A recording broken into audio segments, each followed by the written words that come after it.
Smoke clawed at the sky. The desert wind carried the sound of chaos, gunfire, shouting, the distant thud of explosions that shook the ground beneath their boots.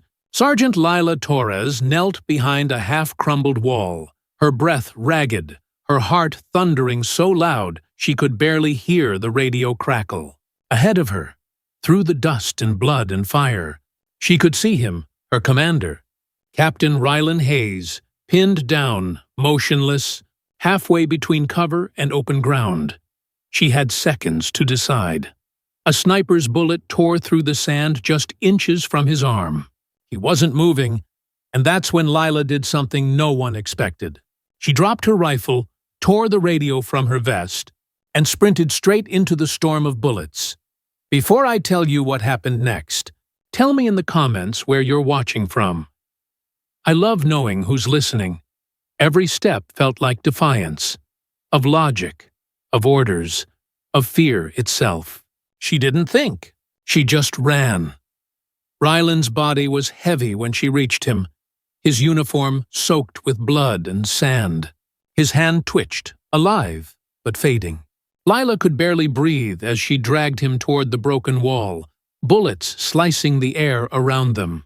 Each one whispered a deadly warning, but her focus never wavered. She could feel the grit grinding beneath her gloves, her muscles screaming with effort. When they finally reached cover, she collapsed beside him, chest heaving. "Stay with me, sir," she whispered. Rylan's lips trembled. "The mission? The intel? Can't?" His voice broke, and his hand went limp. Lila looked toward the horizon, toward the target compound burning under the setting sun. The mission was failing. Every soldier around her was falling back, confusion spreading through the comms. Command had gone silent. She looked down at Rylan, the man who had once told her, "You'll never have to carry this burden alone." Now he lay unconscious, his rifle at her feet, and for the first time in her life, she realized the burden was hers to carry. Alone, she grabbed his rifle. The metal was hot against her palms, too heavy, too symbolic. The name R. Hayes was etched along its side, a quiet reminder that it wasn't hers to hold. But she held it anyway. Lila took one deep breath, felt the sting of dust in her throat, and rose to her feet. Around her, the chaos had become a kind of silence, not in sound, but in focus. Every movement she made now had purpose. The other soldiers, scattered and bleeding, saw her silhouette through the smoke. A single figure standing tall where even seasoned men had fallen back. Someone shouted, "Torres, what are you doing?" She didn't answer, because words wouldn't matter now. Only action would. She moved forward, slow, steady, every muscle alive with tension. The enemy fire cut through the haze, but Lila advanced with terrifying precision. She remembered Rylan's voice in training. "Don't fight to survive. Fight to finish." The echo guided her hands. One shot. 2. 3. Each one perfect. Each one closer. The team saw her charging ahead, her movements sharp and relentless. They rallied behind her without question. For the first time in hours, the unit moved as one again. A tide of resolve sweeping through the wreckage. Lila reached the compound's edge, kicked open the metal door, and stormed inside. The world narrowed to breath and instinct. Behind a cracked concrete wall, she found the laptop, the intel Rylan had risked his life for. She shoved it into her vest, pivoted as footsteps echoed down the hall, and raised the rifle. The next few seconds were a blur of motion, a burst of light, a scream, a fall. Then silence. Just her and the burning room, and the rifle still smoking in her hands.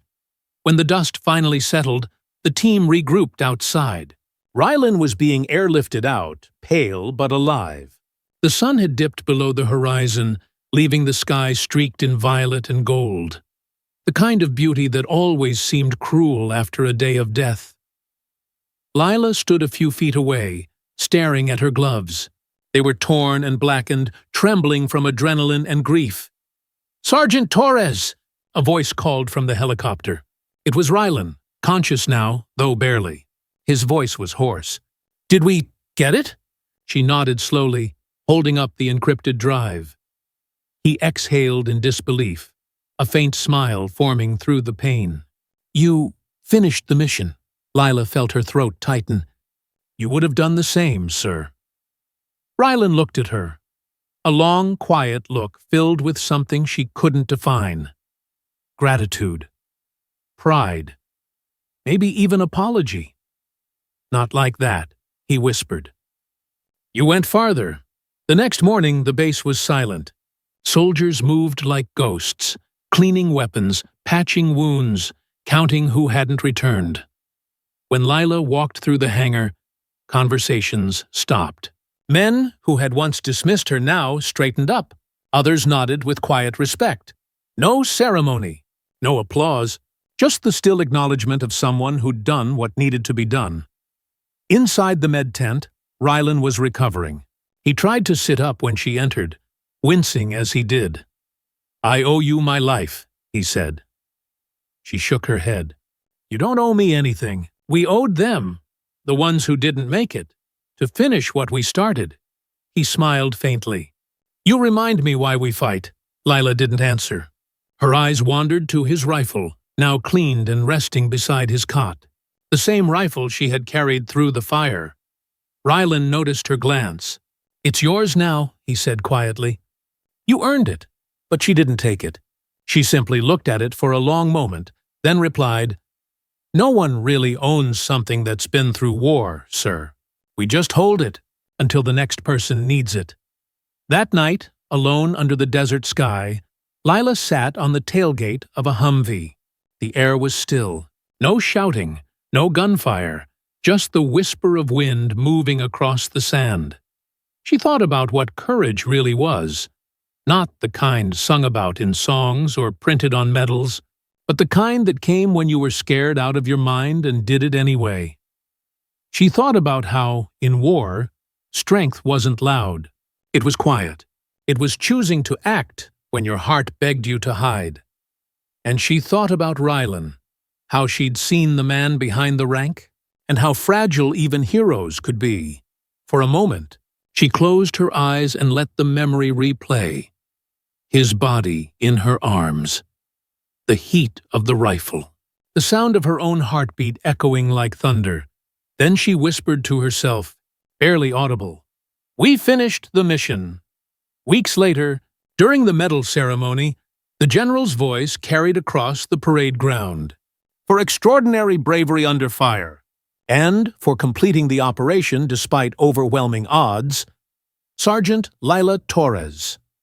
Applause rippled through the ranks. Lila stepped forward, her uniform crisp, her eyes steady. She didn't smile. Instead, she looked toward the crowd, to Rylan, standing with his arm still in a sling, watching her with quiet pride. The medal felt heavy on her chest, not because of its weight, but because of what it meant.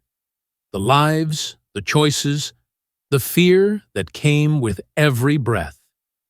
When the ceremony ended, Rylan approached her.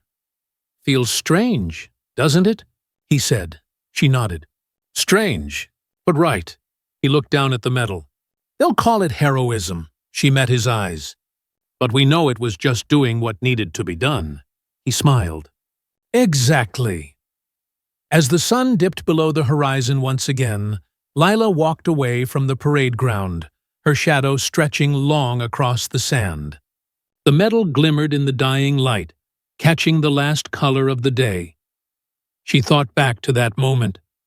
The heat, the chaos, the silence after the last shot. She realized something profound. Courage doesn't always roar. Sometimes it whispers through trembling hands and tear-streaked faces. Because courage isn't about being fearless. It's about walking through fear and still choosing to move forward. Because kindness doesn't vanish. It waits, and it finds its way back. And as the desert wind carried her breath into the fading night, one truth remained: the same truth that began it all. She rescued her commander in combat, then grabbed his rifle and finished the mission.